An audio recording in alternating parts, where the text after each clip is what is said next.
Plus d'un mois après la grande finale de Koh Lanta, le feu sacré, Tania profite de son temps libre bien mérité pour prendre quelques vacances. La jeune femme se dévoile sur Instagram et semble au top de sa forme. Des vacances bien méritées. Si cette saison, Tania a subi la faim, le froid, les épreuves dantesques de Koh Lanta et, bien sûr, les stratégies de ses petits camarades qui ont tout fait pour l'évincer, si est bien loin de TF1 et des plages de Philippines que la finaliste du feu sacré prend enfin un peu repos. Au Monténégro plus précisément, comme la jeune femme l'a dévoilé ce jeudi 20 juillet dans une vidéo postée sur Instagram. Celle qui avait affronté Frédéric et Nicolas sur les poteaux y apparaît radieuse au bord d'une piscine, un peu à la Ursula Andress de James Bond, un verre à la main.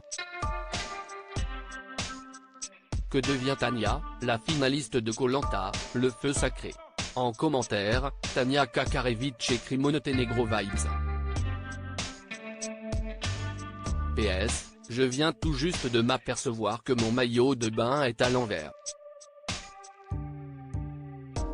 Très active sur Instagram depuis sa sortie de Koh Lanta, Tania s'est notamment rendue sur le plateau de TPMP où elle avait reçu une jolie proposition de Cyril Hanouna, jouer sur le court central de Roland Garros contre Yannick Noah.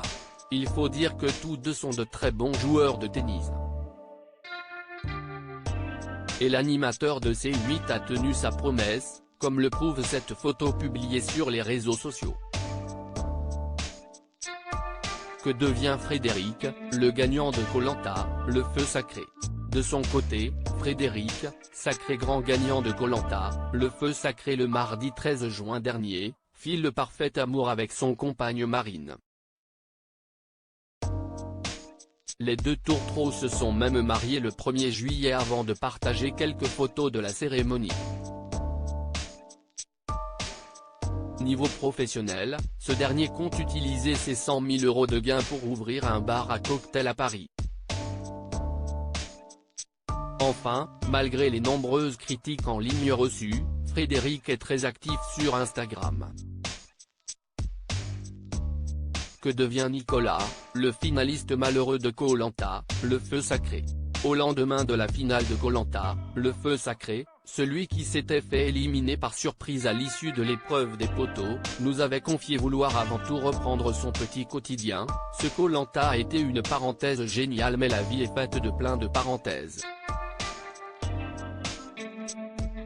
En cas de victoire, il aurait d'ailleurs utilisé ses gains pour payer les études de ses enfants. Dans un autre registre, le cœur sur la main, Nicolas a également offert un joli cadeau aux parents du regretté Bertrand Kamal.